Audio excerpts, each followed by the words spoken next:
कल की तैयारी में आपका स्वागत है। आपके साथ मैं हूं मानसी दवे और भारतीय बाजार में आने वाले ट्रेडिंग सेशन के लिए आपकी रणनीति क्या होनी चाहिए, इस पर हमारे इस खास सेगमेंट में हम फोकस करते हैं। और आने वाले बाजार के हक में नहीं थी और उसी का असर था जो कि इंडेक्स दिन भर बिकवाली का दबाव झेलकर बंद हुआ। 23,123 के लेवल्स के आसपास हमने निफ्टी में क्लोजिंग देखी।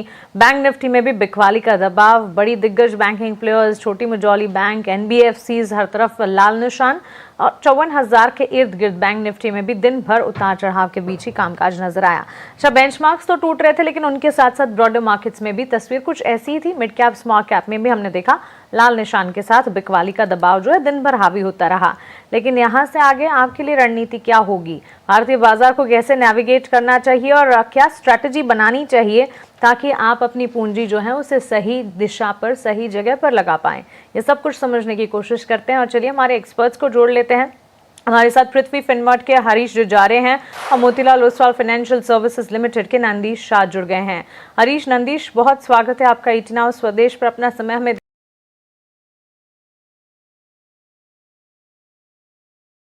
हरीश, शुरुआत आपसे करना चाहूंगी। जिस तरह का बाजार हमने देखा पिछले सेशन में, क्या आपको लगता है कि ये पूरा हफ्ता कमजोरी की भेंट चढ़ता दिखेगा या it's too early to decide and guess that? कैसे देख रहे हैं मार्केट की तस्वीर को आप? Very good morning, good evening Mansi ji. अगर बिल्कुल ग्लोबल मार्केट्स के संकेत के चलते हमने आज एक भारी विराट तो देखने मिली मार्केट्स में। इंट्राडे में थोड़ा बहुत मार्केट में थोड़ा पुल बैक्स देखने मिला, हवेवर सस्टेन नहीं कर पाया निफ्टी स्पेशली ऊपर लेवल पे। वहां से ऑलमोस्ट डे लोग मान सकते हैं हम लोग उसी के आसपास आके निफ्टी का क्लोज दिया है।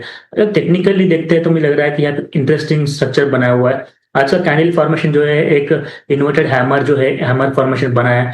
और दूसरा चीज सपोर्ट्स के आसपास आके जो इमीडिएट सपोर्ट्स थे 23,150 का, जो हमने देख रहा था कि लास्ट 2-3 हफ्तों से उसी का रेंज से रिकवरी होते हुए नजर आ रहा था, तो उसके नीचे क्लोजिंग दिया है आज के ट्रेडिंग सेशन में। तो मुझे लग रहा है कि यहाँ पे एक इंटरेस्टिंग चीज हो सकता है कि कल के ट्रेडिंग सेशन में एक डाउन टिक देखने मिल सकता है। जो अहम सपोर्ट्स नेक्स्ट अभी दिखाई दे रहे हैं 23,000 से लेके 22,950 तक का, तो हो सकता है कि वो कल के ट्रेडिंग सेशन में रीटेस्ट करते हुए नजर आ सकता है। वहां से रिकवरी एंटिसिपेट कर सकते हैं, क्योंकि मार्केट्स जो है कंटिन्यूस हमने 2-3 दिनों से एक डाउनफॉल देखने मिल रहा है और ओवरसोल्ड सिनेरियो इंडिकेट कर रहा है शॉर्ट टर्म में। और जिस तरीके से जो इन्वर्टेड हैमर का फॉर्मेशन बनाया हुआ है वहां पे इंडिकेट कर रहा है कि मार्केट स्पेशली ये फॉर्मेशन जो है रिवर्सल फॉर्मेशन में इंडिकेशंस में बनता है। तो उसके चलते मुझे लग रहा है कि कल के अगर डाउन टिक भी ओपन होता है तो वहां से एक शार्प रिकवरी एंटिसिपेट कर सकते हैं इंटरडे लेवल से, जहाँ पे ऊपर केवल रेजिस्टेंस जो दिखाई दे रहा है 23,350 से 400 तक का एक अपमूव एंटिसिपेट कर सकते हैं। कल एक्सपायरी का दिन है, वीकली एक्सपायरी, उसके चलते भी मुझे लग रहा है कि वॉलेटाइल मूव्स देखने मिल सकते हैं। तो शॉर्ट टर्म में बिल्कुल यहाँ पे एक थोड़ा ओवरसोल्ड है, हो सकता है कि थोड़ा एक रिकवरी यहाँ पे 200-300 पॉइंट्स रिकवरी बिल्कुल देखने मिल सकता है निफ्टी में। हवेवर लॉन्ग टर्म के चार्ट सेटअप की देखते हैं तो अभी भी सेटअप वीकली है, lower top lower bottom intact है। मुझे लग रहा है कि जब तक एटलीस्ट 23,550 के ऊपर टिकता नहीं है निफ्टी, तो मुझे लग रहा है कि सेल ऑन राइज का ही मार्केट बना रहेगा। वही चीज बैंक निफ्टी में देखा है तो बैंक निफ्टी में हमने देखा है कि थोड़ा गिरावट कंपैरेटिवली थोड़ा कम था निफ्टी के हिसाब से, लेकिन 55,000 का जो लेवल है अहम रहेगा। जब तक इसके ऊपर क्रॉस नहीं करता है बैंक निफ्टी में भी मुझे लग रहा है कि सेल ऑन राइज का ही मार्केट रहेगा। अगर 55,000 अगर क्रॉस कर पाता है तब जाके मुझे लग रहा है कि एक शॉर्ट टर्म रैली देखने मिल सकता है बैंक निफ्टी में। ऑलराइट, तो चलिए ये नजरिया हो गया बाजार पर आउटलुक और स्ट्रैटेजी। नंदीश, आपका भी स्वागत है। आप बताएं कैसे रीड कर रहे हैं मार्केट के सेंटिमेंट्स को आप, और इस वक्त किस तरह की स्ट्रैटेजी डेवलप कर चल रहे हैं आप? तो अगर मैं बात करता हूं कि ऑयल प्राइसेस में जिस तरह से हमने रिट्रेशन देखा है 110 लेवल्स टू नियरली $90 और $95, वो एक बहुत बड़ा पॉजिटिव सेंटिमेंट इंडिया के लिए हो सकता है। प्लस जब भी रिसेंटली इनका मीटिंग हुआ आरबीआई का ऑन फ्राइडे, तो उन्होंने जो मतलब जिस तरह से स्टेप्स लिए हैं, तो यहाँ से एक जो अपना रुपी एप्रिसिएशन का मूव बन सकता है टू नियरली अबाउट 94 और 94.5 रुपीज। तो these can act as a positive trigger at least in the short term. So I would be more positive on the stock specific action rather than on the Nifty. Stock specific इस वक्त नजरिया और ज्यादा clear नजर आ रहा है और indices जो हैं वहां पर हम देख रहे हैं काफी कॉम्प्लेक्स सिनेरियोज है। इसी वजह से हम देख रहे हैं बेंचमार्क से लेकर ब्रॉडर मार्केट इंडिसेस में बिकवाली का दबाव है और काफी ट्रिकी है ये सिचुएशन, इसलिए हमारे एक्सपर्ट्स लगातार कॉशन प्रैक्टिस करने की राय हिदायत हमें देते हुए। चलिए सवाल जवाब का सिलसिला शुरू करते हैं। सवाल पूछने का तरीका आप जानते हैं, आपके टीवी स्क्रीन पर हमारे कॉन्टैक्ट डिटेल्स आ जाएंगे और इन कॉन्टैक्ट डिटेल्स पर हमें संपर्क करने की कोशिश करें। हम पूरी कोशिश करेंगे इस बुलेटिन में बाजार से जुड़े हुए आपके सवालों को हम शामिल कर पाएं। QR कोड है, इसे स्कैन कर आप हम तक पहुंचे, अपना सवाल मार्केट रिलेटेड हमसे पूछें। पूरी कोशिश की जाएगी इस खास पेशकश में या कल की तैयारी के सेगमेंट्स में इन्हें शामिल करने की। पहला सवाल अमर कुमार दास का गुवाहाटी से है, कल्याण ज्वेलर्स पर है। 90 शेयर्स खरीदे हैं हरीश जी और अक्टूबर 2024 की इनकी खरीदारी है। इनका कहना है इन्होंने 611 के दाम पर खरीदे हैं 90 शेयर्स। 354 के लेवल्स, आधा हो चुका है स्टॉक और नुकसान भी झेल रहे हैं आप। हमारे व्यूअर, क्या राय होगी इनके लिए हरीश जी? कल्याण ज्वेलर्स पर लगातार टूटता है ये स्टॉक। लास्ट सेशन में भी हमने ऑलमोस्ट 5% के डाउन ट्रेंड्स देखे हैं। मानसी जी, बिल्कुल अगर देखा है तो जब से हमें स्टॉक में एक डाउन टिक देखने मिल रहा है, कहीं पे भी स्टॉक में कोई मेजर सपोर्ट होल्ड नहीं कर पा रहा है। बिल्कुल यहाँ पे लोअर टॉप पर अभी भी इंटैक्ट है। हो सकता है कि जो वीकनेस है और एक्सटेंड करते हुए नजर आ सकता है, लेकिन इमीडिएट बेस में मुझे लग रहा है कि सपोर्ट जो है ऑलमोस्ट 325 के करीबन है। मुझे लग रहा है कि ये सपोर्ट अहम रहेगा, पर 325 के नीचे अगर चलता है तो वो वापस एक बार वीकनेस देखने मिल सकता है। सेटअप बिल्कुल यहाँ पे वीक है अभी भी। इनका खरीदारी बहुत ऊपर के लेवल पे, तो अभी फिलहाल के लिए मुझे इनको मैं एवरेज करने के लिए राय नहीं दूंगा। थोड़ा वेट करना चाहिए, जब नीचे आता है वापस एटलीस्ट थोड़ा बहुत करेक्शन होने के बाद स्टेबलाइज होता है, तब जाके एवरेज करने के लिए बेहतर है, क्योंकि इस लेवल पे निकलना भी थोड़ा मुश्किल है। ऑलमोस्ट 50% डाउन है स्टॉक। अगर इनका एपिटाइट है होल्ड करने का तो बने रह सकते हैं। जब नीचे आता है और मुझे लग रहा है कि एटलीस्ट यहाँ पे 300 के लेवल आ सकते हैं, तो वहां पे जाके मुझे लग रहा है कि एवरेजिंग करने के लिए कोशिश करना चाहिए। अभी फिलहाल के लिए अवॉइड करना चाहिए एवरेजिंग, तो बने रह सकते हैं क्योंकि स्टॉक ऑलरेडी नुकसान होते हुए नजर आ रहा है। ठीक है, तो चलिए नुकसान है, थोड़ा सा इंतजार करें, देखें अगर स्टॉक रिएक्ट कर पा रहा है या नहीं। वक्त पर इसे रिव्यू करते रहे, हमसे सवाल पूछेगा, हम आपको जवाब और उन स्तरों पर राय देने की कोशिश जरूर करेंगे। जियो फाइनेंस का अगला सवाल है हमारे व्यूअर का, बिपिन कुमार का। नंदीश जी, इन्होंने 1000 शेयर्स जियो फाइनेंस के खरीदे हैं 322 के स्तर पर। अब पिछले दिनों कुछ समय पहले ही सही, लेकिन जियो फाइनेंस में ब्रोकरेज रिपोर्ट्स भी एक्टिव हो रही थी, लेकिन स्टॉक में हमने नेगेटिव ट्रेंड डाउनसाइड का देखा ही है। यहां से फर्दर डाउनसाइड ही ब्रोकरेज रिपोर्ट्स भी एक्सपेक्ट करके चल रही है। आपकी राय क्या होगी? फंडामेंटल्स कैसे देख रहे हैं? पिछले एक साल में तो पॉजिटिविटी स्टॉक से दूर ही रही है और डाउनसाइड व्यूज ही नजर आए हैं ज्यादातर। जियो फाइनेंस पर हमारा व्यू पॉजिटिव है और हमारे यहाँ पर बाय रेटिंग है विद टारगेट प्राइस ऑफ 315। तो अगर मैं लॉन्ग टर्म की बात करता हूं तो वो उन्होंने जो स्टार्टिंग में एक जो स्टेप रखा था टू क्रिएट एन एनबीएफसी, वो अभी एनबीएफसी लास्ट 2 क्वार्टर से एक अच्छे खासे नंबर्स पर पहुंच गई है। और जितने भी उन्होंने इन्वेस्टमेंट किए specially in the wealth management space और in the broking space is yet to come on stream. तो अभी तक उन्होंने जितने भी बिल्डिंग ब्लॉक्स थे वो सब कुछ कर लिए हैं। Now it all depends on how they execute. और जिस तरह से ये ग्रुप का एक हिस्ट्री रहा है, उन्होंने जो भी एक बिजनेस में एक अच्छा खासा कदम रखा है, वहां पर उन्होंने growth at any cost they have achieved it. So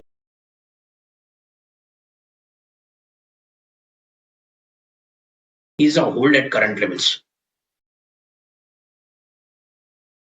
positive stance है, एक्सपर्ट का कन्विक्शन हमें मिल चुका है। लॉन्ग टर्म पर्सपेक्टिव, लंबी अवधि का नजरिया रखें और पोजीशन को बनाकर रखकर चल सकते हैं। फंडामेंटल्स पॉजिटिव नजर आते हैं, 330 350 तक के टारगेट्स भी नजर आ सकते हैं। जियो फाइनेंस में अपनी पोजीशन को आप बरकरार रखें। अगला सवाल हरीश जी एक व्यूवर का है लेमन ट्री होटल्स पर।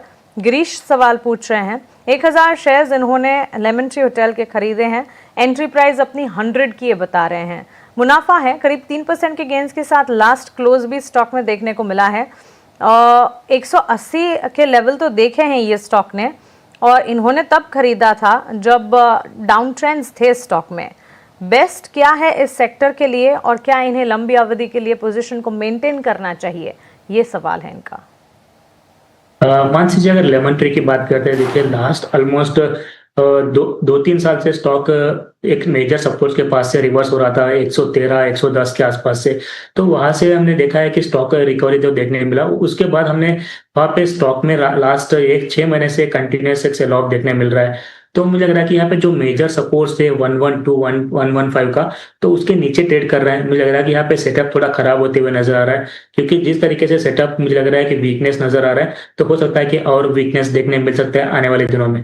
तो बेहतर रहेगा कि इस स्टॉक में से फिलहाल के लिए इनका प्रॉफिट ही है, तो एग्जिट कर लेना चाहिए फिलहाल के लिए, क्योंकि मार्केट के संकेत भी इतना ज़्यादा स्ट्रांग नहीं है कि ये स्टॉक को यहाँ से फिर से एक बार ऑल टाइम हाई तक का लेके जाने की कोशिश कर सकता है। तो बेहतर रहेगा कि करंट लेवल्स पे एग्जिट कर लेना चाहिए इनको, और वेट करना चाहिए। एटलीस्ट मुझे लग रहा है कि डिप्स आ सकते हैं 90-92 का तक का इस स्टॉक में, तो एग्जिट करने की राय रहेगी करंट लेवल्स पे।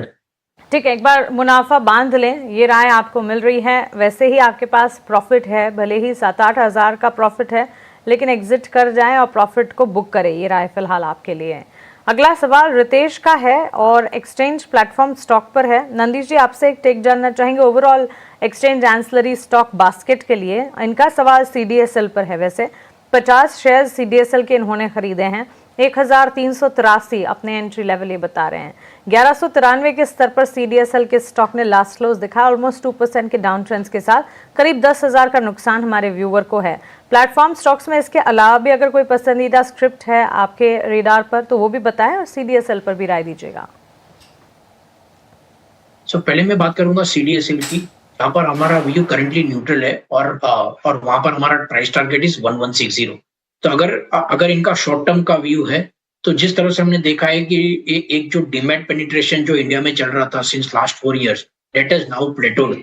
और प्लस जो नए IPOs जो आ रहे थे, वो भी अभी जितने मतलब अगर मैं 2025 की बात करता हूँ and compare to 2026, there has been a far lower IPO pipeline. So अगर इनका व्यू शॉर्ट टर्म का है, तो एक बार के लिए या तो CDSL होल्ड करो, या तो he has to what is say come out of this stock। Okay, तो चलिए ये राय CDSL platform exchange ancillary stock पर। अगला सवाल रोहित सिंह का है। हरीश, JSW इंफ्रा और इरिडा, ये दोनों ही स्टॉक्स पर ये सवाल हमसे पूछ रहे हैं। पहले JSW इंफ्रा पर इनकी एंट्री लेवल देख लेते हैं। 900 शेयर्स 255 के दाम पर इन्होंने खरीदे हैं। 268 के लेवल पर हमने स्टॉक में क्लोज देखा है। लास्ट ट्रेडिंग सेशन में कमजोरी जरूर थी, लेकिन इनकी खरीद से ऊपर गया है स्टॉक, और बड़ी मात्रा की खरीद है, तो ठीक ठाक मुनाफा भी ये देख रहे हैं 11-12 हज़ार का। सो ये हो गया JSW इंफ्रा। और दूसरा इरिडा के स्टॉक प्राइस की अगर मैं बात करूं, इरिडा में इन्होंने करीब 900 शेयर्स खरीद रखे, 134 अपने एंट्री लेवल बता रहे हैं। 120 पर लास्ट क्लोज है। अगेन 2-2.5% की गिरावट ही थी लास्ट क्लोज में, तो यहाँ पे करीब 13,000 का नुकसान है। दोनों स्टॉक्स पर हमारे व्यूअर के लिए क्या राय होगी? पांच छह जगह पहले अगर JSW इंफ्रा की बात करते हैं, देखिए कुछ दिनों से स्टॉक कंसोलिडेशन में है, लेकिन नीचे में सपोर्ट्स लेके बार बार रिवर्स होते हुए नजर आ रहा है। अब अगर एक छोटा सा रेजिस्टेंस है, मुझे लग रहा है कि 290-285 के आसपास, इसके ऊपर अगर क्रॉस कर पाता है, होल्ड होता है, तो मुझे लग रहा है कि एक रैली देखने मिल सकती है, जहाँ पे 320 तक का मूव एंटिसिपेट कर सकते हैं। अब अगर सेटअप अभी भी कंसोलिडेशन में है, मुझे लग रहा है कि इनको बने रह सकते हैं स्टॉक के साथ, क्योंकि जो सपोर्ट के आसपास ही ट्रेड कर रहा है। 260 का स्टॉप लॉस मेंटेन करें, 258 का स्टॉप लॉस मेंटेन करें और बने रहे। एक बार स्टॉक प्राइस जो है 290-285 का क्रॉस कर पाता है, तो मुझे लग रहा है कि इसमें मोमेंटम आते हुए नजर आ सकता है। दूसरा स्टॉक है एरिडा। बिल्कुल यहाँ पे एरिडा में देखा है तो लगातार एक डाउन ट्रेंड में है। बहुत सारे इन्वेस्टर्स, क्लाइंट्स, बहुत सारे लोग फंसे हुए हैं स्टॉक में। जिस तरीके से एक रनअप देखने मिला था इसके 2024 में, तो उसके बाद लगातार एक करेक्टिव फेज में है। अभी भी कोई मेजर रिवर्सल अब तक दिखा नहीं पा रहा है। हाउएवर स्ट्रॉन्ग सपोर्ट जोन है 117-115 के बीच में, तो उसके लिए वेट करें, उसके साथ बने रहे अभी भी, क्योंकि स्टॉक को जब तक 200 135 करंट लेवल पे उसके ऊपर नहीं निकलता है, उसके ऊपर सस्टेन नहीं कर पाता है, तब तक मुझे लग रहा है कि डाउन ट्रेंड बने रहेगा स्टॉक में। हाउएवर जिस तरीके से एक लॉन्ग टर्म के पास सपोर्ट्स के पास आया हुआ स्टॉक, तो 117 के स्टॉक के साथ बने रहने की राय दूंगा। अगर 117 के नीचे अगर चला जाता तो मुझे लग रहा है कि और वीकनेस बढ़ते हुए नजर आ सकता है। तो चलिए ये राय आपको मिलती हुई दोनों ही स्टॉक्स पर। अब सीधा रुक करते हैं हमारे अगले special segment value investment pick का।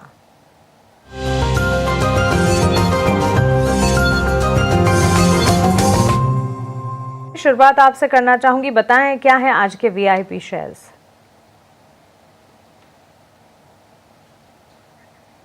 नंदीश जी, ये सवाल आपके लिए है।